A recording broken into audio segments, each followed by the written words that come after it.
My name is John McKeon, and I'm the moderator for the Teradata Primo River. Today, we're talking with Dr. Jeff Tanner, Professor of Marketing, Associate Dean for Hankamer School of Business at Baylor. Jeff, welcome to the River.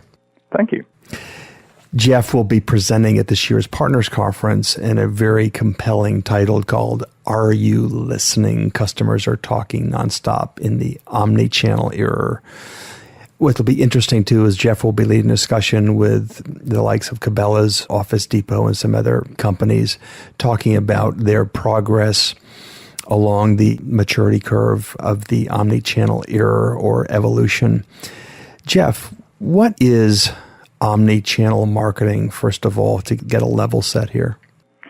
That's a good question because the term has really grown directly out of retailers. It's not something that's necessarily been coined and pushed by any particular consultant or anything of that sort. And I think retailers are really using it to describe the difference between a multi-channel environment and an omni-channel environment. And in multi-channel environments, you've got the traditional brick and mortar, you've got online, you've got call centers, you may even have a field sales force if you're talking about in a B2B environment. And each channel is run as a business. And they may compete, they may collaborate to some extent, but they're really not sharing customer information, and it's really not a seamless environment. In the omni-channel environment, you're really trying to discover the path to purchase. What channel does the buyer use when, and for what purpose? And then present an experience through all of those channels that results in not just the transaction, but in the kind of relationship that you want to have with that buyer. So omni-channel is really used to distinguish the seamless experience that we all want from the competitive experience that grew up out of the traditional competitive multi-channel environment. Jeff, where are we really on the omni-channel evolution scale? I think overall, we have a long way to go. What I'm seeing in many of the businesses that I work with is that channels spring up from skunkworks. They move faster than companies' ability to respond. Marketing executives may go chase after a channel. An investment is made. Somebody's given responsibility. And just the nature of the way organizations work has led us to some fairly well-established and deeply entrenched multi-channel environments. And so there's a lot of internal breaking and remaking that has to take place in how people are evaluated and how their businesses are evaluated before you can really get the level of collaboration that you need in an omni-channel environment. So I think overall we're still really a long way away in many organizations from a true omni-channel experience. The other thing too is you have some companies that are still stuck in a primary channel, and for them it actually may be easier to move through that maturity curve because they don't have to deal with multi-channel issues that others have to deal with. They can go straight to more of an omni-channel environment. Jeff, omni-channel environments are challenging and have their own specific evolution characteristics, but underlying all of the channels is trying to develop loyalty. And that really is the title of your other session. The title actually is Loyalty, and then there is loyalty. And I think what you're really doing is you're really presenting Cabela's progress in this and the work you've been doing with Cabela's. So first, let's have a definition of loyalty.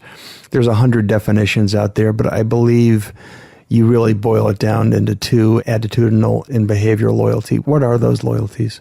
There really are two dimensions of loyalty. There's attitudinal loyalty, as you mentioned, and there's behavioral loyalty.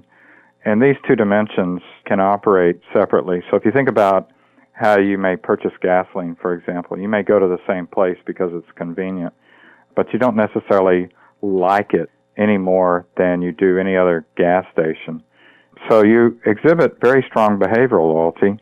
If you look at your purchases there as a proportion of your overall purchases or share of wallet, it's probably pretty high, but it's behavioral loyalty, and there's no liking or feeling about it. And then there are those brands and those channels and those types of experiences that you really like to have and to engage with, and that's attitudinal loyalty. You may not necessarily see the same share of wallet for somebody who's attitudinally loyal as somebody who is behaviorally loyal, because there may not be opportunities to shop or to purchase at the time when purchases need to be made. There may not be the convenience there, those kinds of factors that can inhibit. So both are important, but it's important from a marketing perspective to understand the differences and to be able to identify a consumer who is attitudinally loyal and distinguish that consumer from one who is behaviorally loyal. And then when you really hit the jackpot, you've got somebody who is both attitudinally and behaviorally loyal. Well, Jeff, let's dig behind the words here. And really the science of loyalty is really the science of perception and perception of value and the constant weighing of costs and benefits. Tell me how that plays out in a store environment or any environment. Sure. You may have somebody who is behaviorally loyal. That is, they may buy the same brand over time. And when they are calculating value, they're going to calculate value in the way that the retailer calculates value. They're going to look at each transaction, and they're going to be able to calculate their own profit based on that transaction. And the way that they do that is a little bit different than the retailer. The retailer takes the price and subtracts the cost of goods sold and other costs and comes up with a profit on that transaction. And like the retailer, the buyer will calculate value on the transaction, but in that situation, it's the function of the benefits received minus the price and the hassle it took in making that purchase.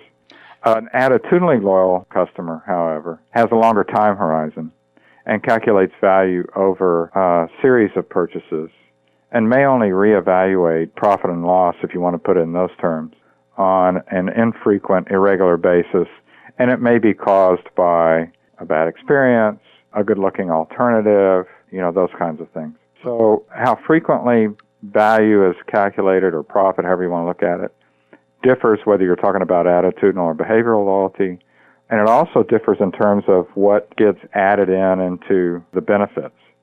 So if I'm an attitudinally loyal consumer, I'm going to add things in there like they make me feel good, they make me feel welcome, I know the person there, I have a relationship. Those kinds of things get added in on the benefits side, whereas they may not count at all in a purely transactional situation, even if that person's behaviorally loyal. Jeff, when we're on the journey of discovering the science of loyalty and the hidden dimensions of loyalty, it seems like we focus on the people that say yes to buy as opposed to the people who say no or the abandoned shopping carts. Where is the knowledge in both those scenarios? We do have significantly more knowledge about understanding the motivations behind saying yes than we do those that say no. And you've got to recognize, too, that it's not just a function of identifying abandoned shopping carts. Buyers say no to us all the time. They don't click through, they don't open, they don't visit. We send them an invitation, they don't respond. We make an offer, they don't buy. But abandoned shopping carts are great because you can actually see that there was an interest and then they said no. So there are wonderful opportunities to look at and understand the motivations that may underlie a no versus a yes. And that's really where we started with Cabela's in the most recent round of experiments and what we'll be talking about at Partners. And we started off with the idea that we understand what happens when somebody says yes. We have a pretty good idea of why they're buying. We know what the product's going to be used for. We know what the benefits are that are derived from it. And we know from some combination of variables that include past purchases and dollars spent and demographics and psychographics and all of these other variables, we can pretty well infer what the motivation is for the purchase. And so you have to ask, okay, well, if 10% said yes, what about that 90%? What was it that stopped them from saying yes? Was it because they didn't see the value? Was it because the effort was too great? Was it a matter of timing? What really was the issue? We started with that question of, from the value equation, benefits minus price plus hassle. And we said, okay, there has to be enough value, at least in the online environment, there has to be enough value in the transaction, enough benefits received to outweigh the hassle of consummating a transaction. And you think, well, it's not that hard to consummate a transaction online. But it's not just that. It's, I've got to spend enough to make the shipping worthwhile. I've got to spend enough to make this whole effort worthwhile, and so on and so forth. Now, Cabela's is an outdoors retailer. So people who shop there are people who hunt, fish, camp, hike, go birding, things like that. So if they're fishermen They may not buy bobbers at 99 cents for 3 online. It's just not enough value in that transaction to make it worth their effort.